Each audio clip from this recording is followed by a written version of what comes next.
Anu mau nanya nih Ustadz, bagaimana sih Ustadz cara memilih seorang dai atau guru yang bisa dijadikan sumber ilmu? Karena sekarang banyak banget nih dai-dai bermunculan, bahkan seperti selebriti sekarang.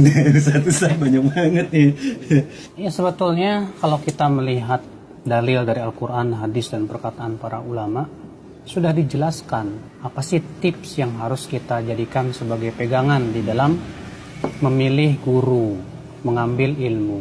Yang pertama adalah hendaknya guru itu lurus akidah dan manhajnya. Ditunjukkan oleh hadis Nabi Shallallahu Alaihi Wasallam. Nabi bersabda, Inna min asyratis sa'ah an yutamasal ilmu indal asagir. Sesungguhnya di antara tanda hari kiamat, ilmu itu diambil dari al-asagir. Hadis ini dikeluarkan oleh Ibnu Mubarak dalam kitab Az-Zuhd dan sanadnya sahih. Nah, Ibnu Mubarak berkata, apa yang dimaksud dengan al-asagir? Kata Ibnu Mubarak, al-asagir itu adalah ahli bid'ah. Sehingga itu menunjukkan bahwa tanda hari kiamat adalah orang mengambil ilmu dari orang-orang yang menyimpang pemikirannya. Berarti hadis ini menunjukkan tidak boleh kita mengambil ilmu dari orang-orang yang menyimpang. Ini dengan kesepakatan seluruh ulama. Pemahamannya nih Ustadz maksudnya. Iya, akidahnya. Pemahamannya, di mana dia mentaksil akidahnya di atas bukan akidah yang benar. Yang kedua, yaitu keahlian.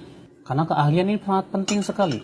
Orang yang tidak ahli di bidangnya, yang tidak faham dalam suatu permasalahan, tidak boleh berbicara dalam masalah seperti itu. Makanya Allah mengatakan, fas'alu ahla dzikri. Tanya ahlu dzikr. Apa itu ahlu dzikr? Yaitu orang yang ahli terhadap Al-Quran dan hadis Nabi Sallallahu Alaihi Wasallam. Makanya Imam Nawawi berkata, la yanbaghi li talibil ilmi an yatluba illa mimman kamulat ahliyat. Tidak layak penuntut ilmu mengambil ilmu kecuali dari orang yang sudah ahli.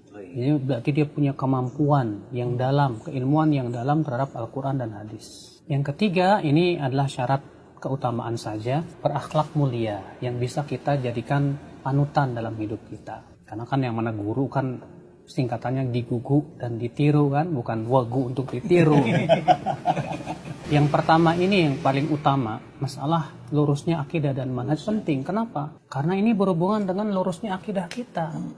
Kalau kita salah dalam berguru, kita bisa menyimpang nantinya. Maka kalau kita lihat ya, buah itu jatuh tidak jauh dari pohonnya kan. Kalau gurunya menyimpang ya muridnya biasanya begitu. Berantakan udah semuanya. Kecuali kalau buahnya jatuh kena truk dibawa ke Lampung gitu kan.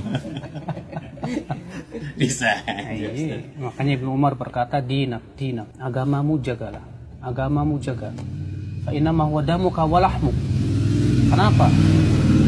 Karena agamamu adalah darah dagingmu. Ya khudh 'anil ladzina istaqamu. Ambil dari orang yang istiqamah dan jangan kamu ambil dari orang yang menyimpang tadi. Kalau anak mau ambil yang baiknya, buang yang buruknya aja. Nah, yang kayak begini ini nih, asal-asalan nih, hampir semua umumnya seperti ini nih. Main comot-comot aja itu gimana Ustaz? Kalau ente bilang ambil baiknya, buang buruknya. Sekarang ente punya ilmu nggak untuk membedakan baik dan buruk? Nggak punya kan? Sekarang kalau misalnya semua orang berkata yang penting ambil baiknya, buruknya buang. Keilmuan dia sudah sampai mana sehingga dia bisa membedakan itu baik dan buruk. Perkataan seperti ini bisa diucapkan kalau ente ilmunya sudah luar biasa. Tapi kalau ilmu masih Masya Allah ya, sedikit ilmunya, kita juga belum bisa membedakan mana hak, mana batil, ini benar, ini salah. Bagaimana kita akan bisa membedakan? Kalau mengenai ada asar mengatakan unzur makola wala tanzur mantola. Lihat apa yang diucapkan, jangan lihat siapa yang mengucapkan. Itu gimana mengenai asar itu Ustaz? Ya memang betul ada asar yang mengatakan demikian. Tapi asar itu tidak secara mutlak bisa difahami demikian. Kenapa? Karena ada juga asar yang lain yang bertabrakan dengan itu. Seperti misalnya Muhammad bin Sirin berkata, Inna hadal ilma dinun. Ilmu ini adalah agama. Fanzuru amman ta'khuduna dinakum. Lihat oleh kalian dari siapa kalian mengambil ilmu agama kalian. Lihat, terus apa bertabrakan? Tidak bertabrakan. Kalau kita perhatikan nih, saya berikan contoh sebuah kisah di zaman Rasulullah SAW. Abu Hurairah ditugaskan oleh Rasulullah SAW untuk menjaga zakat fitr, makanan zakat fitr.